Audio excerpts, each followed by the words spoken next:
just number and a paper.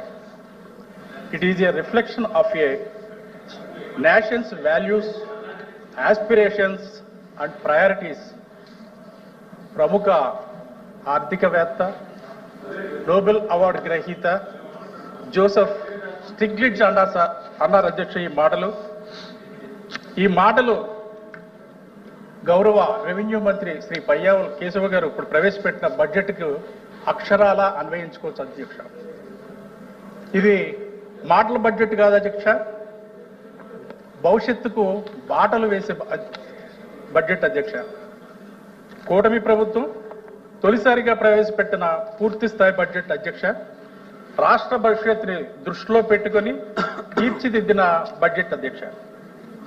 3,22,359 కోట్ల రూపాయలతో ప్రణాళికాబద్ధంగా రూపొందించిన బడ్జెట్ ఇది అధ్యక్ష.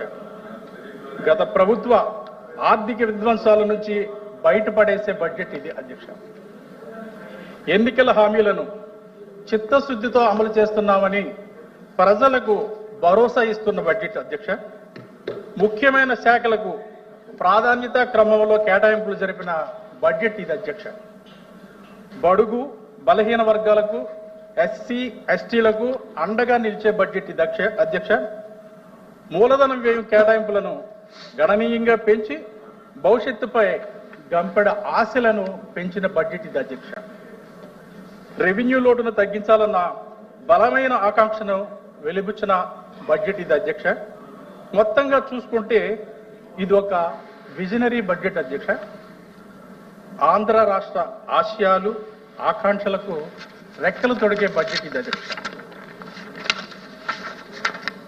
గత ప్రభుత్వం కేవలం బటన్ నొక్కడానికే అధిక ప్రాధాన్యత ఇస్తే కూటమి ప్రభుత్వం భవిష్యత్తును ఆలోచిస్తుంది అధ్యక్ష. మన బిడ్డల కోసం, రాష్ట్ర ఉన్నతి కోసం దృష్టి పెట్టిన బడ్జెట్ ఇది అధ్యక్ష. అందుకే బడ్జెట్లో గణనీయంగా మూలధన కేటాయింపులు జరిపారు అధ్యక్ష. దాదాపు 40,636 కోట్ల రూపాయలను మూలధన వ్యయంగా కేటాయించారు అధ్యక్ష. గత ప్రభుత్వంలో గత 2 ఏళ్లలో కేవలం 47,000 కోట్ల రూపాయలు మాత్రమే మూలధనానికి కేటాయిస్తే ఈ ప్రభుత్వం 40,636 కోట్ల రూపాయలు కేటాయించిందంటే మూలధన వ్యయం మీద ఈ బడ్జెట్కు ఉన్న చిత్తశుద్ధిని నిరూపిస్తుంది అధ్యక్ష. అధ్యక్ష, మూలధన వ్యయంగా ₹1 ఇప్పుడు ఖర్చు చేస్తే భవిష్యత్తులో అది రాష్ట్రానికి ₹10 తెచ్చిపెడుతుంది అధ్యక్ష. దీనిని విజనరీ నాయకుడిగా పేరున్న గౌరవ ముఖ్యమంత్రి శ్రీ చంద్రబాబు నాయుడు గారు, ఉప ముఖ్యమంత్రి శ్రీ పవన్ కళ్యాణ్ గారుల నేతృత్వంలో భవిష్యత్తు గురించి ఆలోచించి చేసిన కేటాయింపులుగా భావిస్తున్నారు అధ్యక్ష. ఇప్పటి వరకు వైసీపీ నాయకులు సూపర్ 6 అమలు కావడం లేదని చేసిన ప్రచారానికి ఈ బడ్జెట్ చెక్ పెట్టింది అధ్యక్ష. ఎన్నికల ముందు ప్రజలకు ఇచ్చిన హామీ మేరకు సూపర్ 6 పథకాలను అమలు చేసే విధంగా గౌరవ ముఖ్యమంత్రి శ్రీ చంద్రబాబు నాయుడు గారు, ఉప ముఖ్యమంత్రి శ్రీ పవన్ కళ్యాణ్ గారు కట్టుబడి ఉన్నారని ఈ బడ్జెట్ తేటతెల్లం చేస్తుంది అధ్యక్ష. తల్లికి వందనం పథకానికి 9,407 కోట్లు, దీపం 2 పథకానికి 2,601 కోట్ల రూపాయలు, అన్నదాత సుఖీభావ పథకం కోసం ప్రతి రైతుకు 20,000 రూపాయలు అందజేసేలా బడ్జెట్లో 6,300 కోట్ల రూపాయలు కేటాయించడం ఇచ్చిన హామీలు అన్నీ నిలబెట్టుకునే దిశగా కూటమి ప్రభుత్వం అడుగులు వేస్తుంది అని చెప్పడంలో ఎటువంటి సందేహం లేదు అధ్యక్ష. అదేవిధంగా రాజధాని లేని రాష్ట్రంగా ఆంధ్రప్రదేశ్ అనాదిగా మిగిలిపోయింది అధ్యక్ష. గత పాలకులు రాజధాని పేరుతో 3 ముక్కలు ఆటలాడారు అధ్యక్ష. ప్రజల భావోద్వేగాలతో ఆడుకున్నారు అధ్యక్ష. ఈ బడ్జెట్లో అమరావతి గురించి ఆర్థిక మంత్రి ప్రస్తావించడం సంతోషదాయకం అధ్యక్ష. పల్లెలే పట్టుకమ్మలు అన్న సూక్తిని కూటమి ప్రభుత్వం ఆచరణలో చూపుతుంది అధ్యక్ష. గత ప్రభుత్వ హయాంలో పల్లెలు అస్తవ్యస్తంగా మారినాయి అధ్యక్ష. ఒక రోడ్డు కానీ, పారిశుద్ధ్యం కానీ, ఆహ్లాదకరమైన వాతావరణం కానీ లేని విధంగా పల్లెలు కొనారెల్లిపోయినాయి అధ్యక్ష. ఈ బడ్జెట్లో గ్రామీణాభివృద్ధికి ఏకంగా 18,890 కోట్ల రూపాయలు కేటాయించడం ద్వారా గ్రామాల్లో పూర్తి స్థాయి అభివృద్ధి కార్యక్రమాలు చేపట్టడానికి తోడ్పాటు ఇచ్చినట్లయింది అధ్యక్ష. పవన్ కళ్యాణ్ గారు పంచాయతీరాజ్ శాఖ మంత్రిగా బాధ్యతలు చేపట్టిన తర్వాత పల్లెలు కళకళలాడుతున్నాయి అధ్యక్ష. ఒకే రోజున 13,326 గ్రామ పంచాయతీల్లో గ్రామ సభలు నిర్వహించి ఒక రికార్డు సృష్టించారు అధ్యక్ష.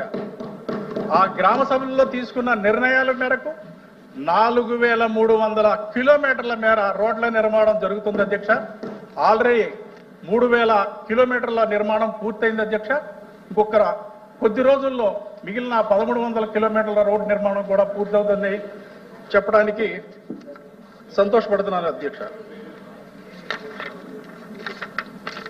అదేవిధంగా జల జీవన మిషన్ అధ్యక్ష, గ్రామీణులకు స్వచ్ఛమైన నీరు అందించే ఒక గొప్ప పథకం అధ్యక్ష. కేంద్రం ప్రవేశపెట్టిన ఈ పథకం గత ప్రభుత్వ పాలనలో అస్తవ్యస్తంగా మారింది అధ్యక్ష.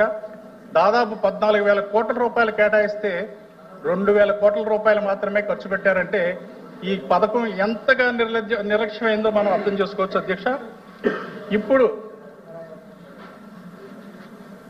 శ్రీ చంద్రబాబు నాయుడు గారు, శ్రీ పవన్ కళ్యాణ్ గారు కేంద్రాన్ని ఒప్పించి ఈ పథకం మరో 4 ఏళ్లు కొనసాగే విధంగా ఆమోదం తీసుకొచ్చి దాదాపు 94 లక్షల ఇళ్లకు మంచినీరు అందించడానికి ఏర్పాట్లు చేస్తున్నారు అధ్యక్ష. గత ప్రభుత్వంలో రైతుల నుంచి ధాన్యం సేకరణ పద్ధతిని అస్తవ్యస్తంగా మారిపోయింది అధ్యక్ష. దాన్ని అధిగమిస్తూ కూటమి ప్రభుత్వం రాగానే రబీ నుంచి ఓ పద్ధతి ప్రకారం సాగుతుంది అధ్యక్ష. గత ప్రభుత్వం బకాయి పెట్టిన 1,674 కోట్ల రూపాయలను కూటమి ప్రభుత్వం అధికారంలోకి వచ్చిన వెంటనే చెల్లించాం అధ్యక్ష. 2024 ఖరీఫ్ కాలానికి 5.50 లక్షల మంది రైతులకు 32.7 లక్షల మెట్రిక్ టన్నుల ధాన్యం కొనుగోలుకు గాను కూటమి ప్రభుత్వం 7,564 కోట్ల రూపాయలను కేవలం 48 గంటల్లోనే రైతుల ఖాతాల్లో వేసి అన్నదాతల పట్ల కూటమి ప్రభుత్వానికి ఉన్న ఆపేక్షను తెలియజేస్తుంది అధ్యక్ష. గత ప్రభుత్వం వెనుకబడిన వర్గాలు ఎస్సీ వర్గాలను రకరకాల మాటలతో మభ్యపెట్టి మోసం చేసింది అధ్యక్ష. వారికి కూటమి ప్రభుత్వం ఇప్పుడు అండగా నిలిచింది అధ్యక్ష. బడ్జెట్లో ఆర్థికంగా వెనుకబడిన ఎస్సీ ఎస్టీలకు ఉచిత విద్యుత్ అందించేందుకు 400 కోట్ల రూపాయలు కేటాయించడం సంతోషదాయకం అధ్యక్ష. బీసీ సంక్షేమానికి 47,456 కోట్ల రూపాయలు కేటాయించడం చరిత్రలో మొదటిసారి అధ్యక్ష. అలాగే ఎస్సీ ఎస్టీల సంక్షేమం కోసం 20,280 కోట్లు, ఎస్టీల సంక్షేమం కోసం 8,159 కోట్లు, అల్పసంఖ్య వర్గాల కోసం 5,434 కోట్లు కేటాయించడం సాధారణ విషయం కాదు అధ్యక్ష. వెనుకబడిన వర్గాలకు ఆదరణ పథకం పునరుద్ధరించి వారికి అవసరమైన పనిముట్లు అందించడానికి ఎన్డీఏ ప్రభుత్వం కట్టుబడి ఉంది అధ్యక్ష. మత్స్యకారుల వ్యాట్ నిషేధంలో గతంలో అందించిన 10,000 సహాయాన్ని 20,000కు పెంచుతూ దానికి సంబంధించిన నిధులు కేటాయింపు చేయడం జరిగింది అధ్యక్ష. చేనేత కార్మికులు, నాయి బ్రాహ్మణులకు ఉచిత విద్యుత్ అందించేందుకు కేటాయింపులు జరిగాయి అధ్యక్ష. చివరిగా అధ్యక్ష, ఏ జాతైనా మనుగడ సాగించాలంటే మాతృభాషని గౌరవించాలి అధ్యక్ష. ఎక్కడైతే మాతృభాష సంస్కృతి పరిరక్షించబడుతుందో ఆ జాతి ఎల్లకాలం సూర్యచరిత్రలో ఉన్నంతకాలం విరాజిల్లుతుంది అధ్యక్ష. అటువంటి భాషా అభివృద్ధికి ఈ బడ్జెట్లో 10 కోట్ల రూపాయలు కేటాయించడం సంతోషదాయక అధ్యక్ష. అదేవిధంగా